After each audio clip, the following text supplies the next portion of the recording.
So hello guys, welcome back to my channel. So another BMW review right here at BMW Auto Alley. So what I have here is the 2023 BMW X3 xDrive20d business. So this is the base model of the X3 lineup here in the Philippines, and I already did a professional middle variant tour. Link of that will be in the description down below. So I won't talk about much of this car because more or less it's the same as the professional, a bit with minus some stuff here and there. So you get the same looks over here as well with the massive kidney grille here. Unlike with the X1 now, you have active kidney grills here that close or open in case the engine needs cooling. So where does this BMW X3 sit up in the BMW SUVs here? So this one sits smaller than the X5 and this one sits way above than the X1. The price of this business model, this one costs 3,990,000 pesos. So literally 100,000 pesos more than the X1, all new X1 that I've just driven. So I have a full review of that. Link of that will be in the description down below. That is such of a banger of a car for me. So I want to see if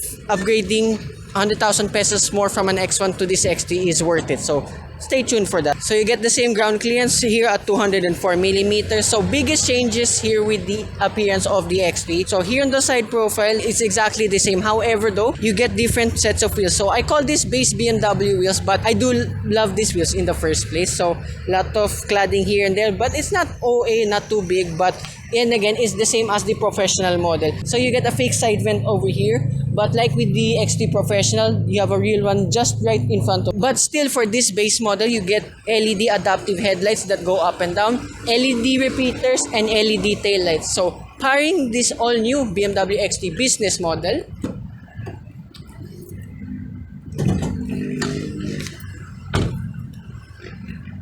so it's exactly the same like with the professional model.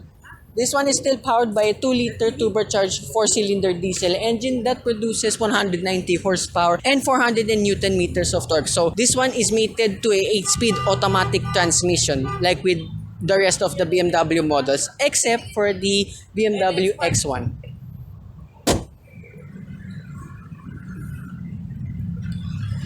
So here now at the rear of the X3 business model, so the look here looks exactly the same too, like with the professional model. But I literally forgot since I did a walk around tour of that a long time ago. You get real exhaust tips right here. So going back to the wheels, this is the only thing you can tell that this is the business base model because the professional has a different set of wheels. So open the boot up of this X3 business model. The boot space is exactly the same like with the professional model. So the total space here is at 550 liters. And then underneath you have, it's space saver donut type tire. I don't know if the professional had that. Check that out on my channel too. So you get LED lights on either side. See med kits here on the left side. And then right here, no idea.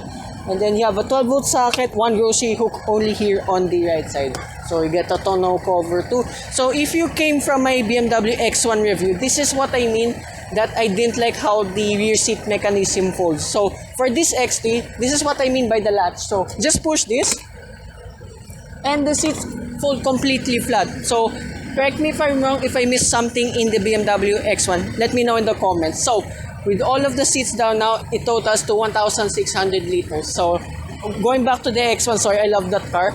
So the boot space here with the seats up, with the seats down, is exactly the same with the BMW X1, even though that's a way smaller car than this one. Interesting. So yeah, that's about it with the exterior, the boot, and the engine of this X3 business model. Let's talk about more in the interior, where there are a lot more subtle changes comparing with the professional middle variant.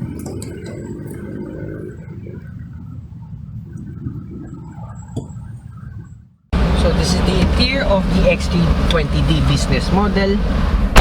So here in the interior, looks mostly exactly the same like with the professional variant. However, the big difference here in the interior is just the color of the seats. This one are just now black. Yet again, compared with the burgundy reddish of the professional model. But what I like here though, comparing with the X1 only, this is the older layout, iDrive 7, and then all physical buttons. This is what I prefer over the X1, hands down. I mean, look, I just start the air conditioning, turn it on, off. It's all done here with these buttons. And for adjusting the radio here too, it's all done here. That's what I like with this X3 models. Everything's still physical. But then again, the iDrive 7 is not as good, being honest, compared with the iDrive 8. However though, it's still pretty good. So it's like with every other BMW, you still have Apple CarPlay, Android Auto, the navigation, very responsive, like this microscopically accurate, and the reverse camera, that's pretty much it. But at least you still have 360-degree sensors all around. Here in the steering wheel, it's still the chunky type. I prefer this. Sadly, there's no paddle shifters like with the professional model, if not mistaken. There's a fly, get out. You have cruise control functions on the left side and infotainment and volume adjustments on the right side. Here in the door card, it's all black again. Same with the rear door card too. And then here on the left side of the dashboard, you have your light adjustments. And unlike the X1, yet again, you have a extra storage underneath. I don't know why some car brands already removing that feature. Anyway, you have your digital instrument clusters. I still prefer that layout over the newer ones. Then below the air conditioning vents itself, you have USB port, 2 cup holders, double socket, and a wireless charging pad. Then here, again, more like it, here in your center console, yeah, it's all gloss black, but all of your driving controls and your swivel wheel for the infotainment system is all done here. And then center console box. Okay, it's decent. There's a light and a USB-C port just inside. And then glove box. Okay, pretty good. And unlike with the X1 too, this has the physical buttons for your lights above here. And then sun visor, vanity mirror, halogen light yet again. Still don't extend. Anyways, then since we're here, the rear seats as well, they're all black again. And to recline the seats, they're just outside the door pillar.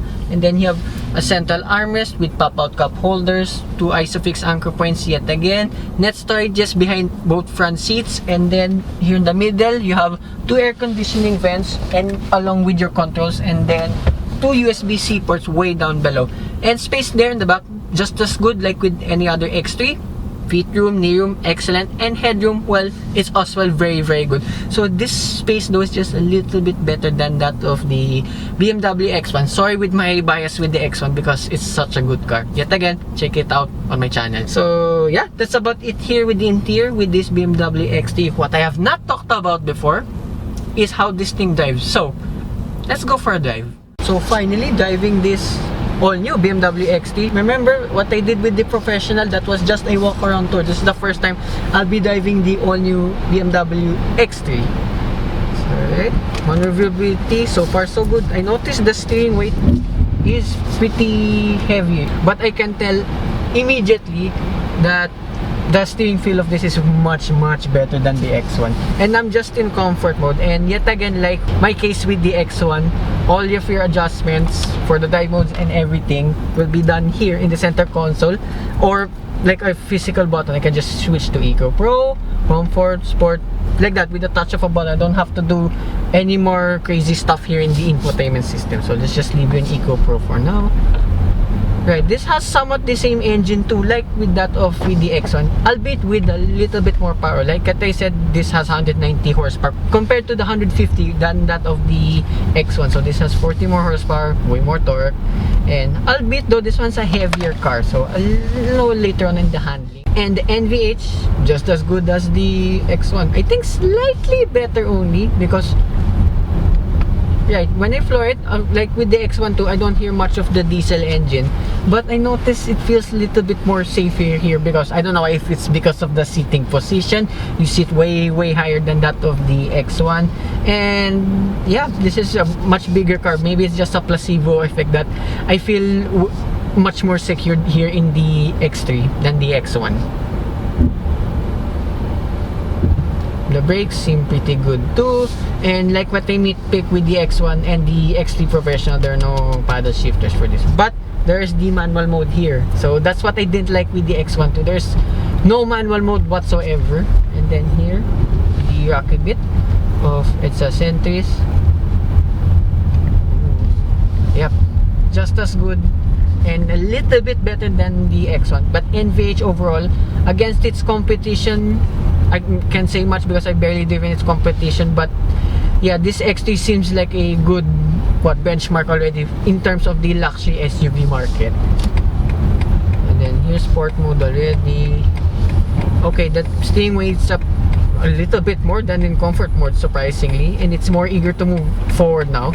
So despite to being in eco and comfort mode, the transmission seems actually responsive too. Of course, sport will be way sharper, but again, comparing with the DCT of the X1, this 8-speed automatic transmission seems a little bit more smoother. So sport mode now. Oh my gosh. Again, body lean near flat, brakes pretty good. Oh wow, steering feel excellent. So remember, the acceleration time of this is done in 6.5 seconds, so significantly quicker than that of the X1. So here, from a standstill, manual mode. Of course, this will automatically upshift. Whoa! Wow!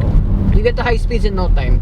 Comparing with the older 2021 model, this is much more refined. The driving dynamics seem much more or less the same, a little bit better of course with the NVH and going around in the city, like here in Centris. It's such a masterpiece compared with the older X1. The looks though, I'm so with it. I'm okay with it, just comparing with the older X3, but then again, this is a way better looking BMW than I once thought. And then going back yet again to the NVH, I noticed too over humps, I don't hear much suspension thuds comparing to with the X1, and I guess some of its competitors, I must say, only. And then let's try a U-turn test.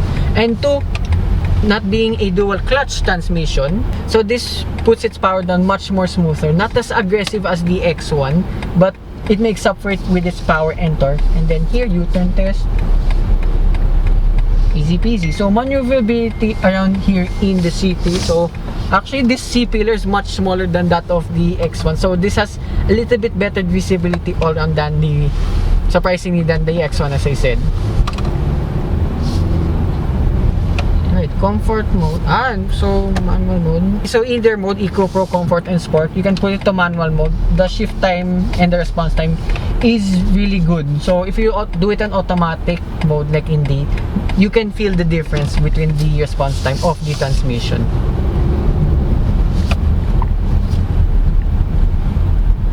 And then brakes again, very sharp. It's a BMW, what do you expect?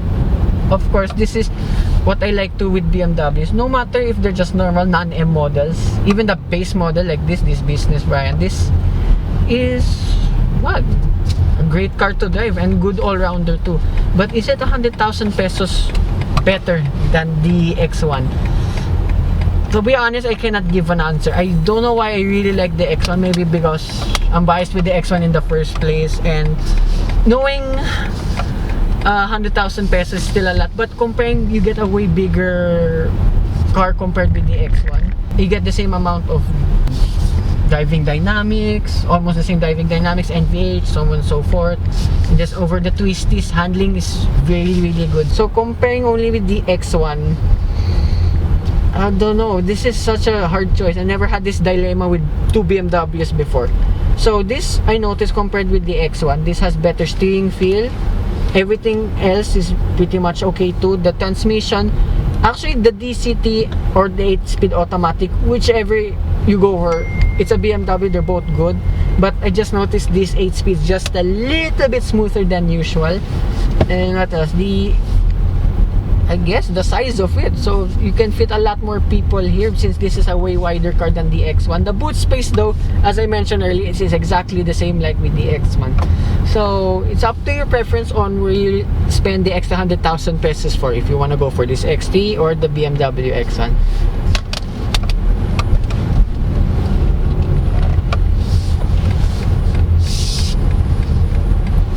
And what else? So average fuel economy, I didn't give it 2 in the X1 because it was the first test drive of the day and it was still high. And this one's been reading now 18 liters per 100 kilometers. Remember, I'm just here around in Centris and heavy footed. So of course, if you're planning to take this on a highway and around the city, light footed, yeah, this will be a very fuel efficient vehicle. Let's not take it away too with the X1. Yeah, going back sport mode.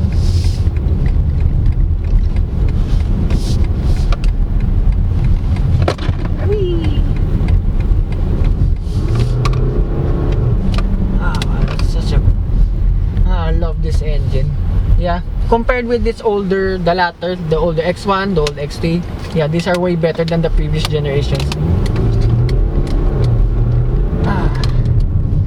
Right, that concludes my review of this X320d business model. I'd like to thank everyone here again at BMW Auto Alley, Miss Dimple, and to Miss Nelsie. So these are contact details. So check out this new BMW X3 and my favorite ever BMW X1. So hope you guys like and subscribe, and I will see you with more BMW reviews coming right up. Bye bye.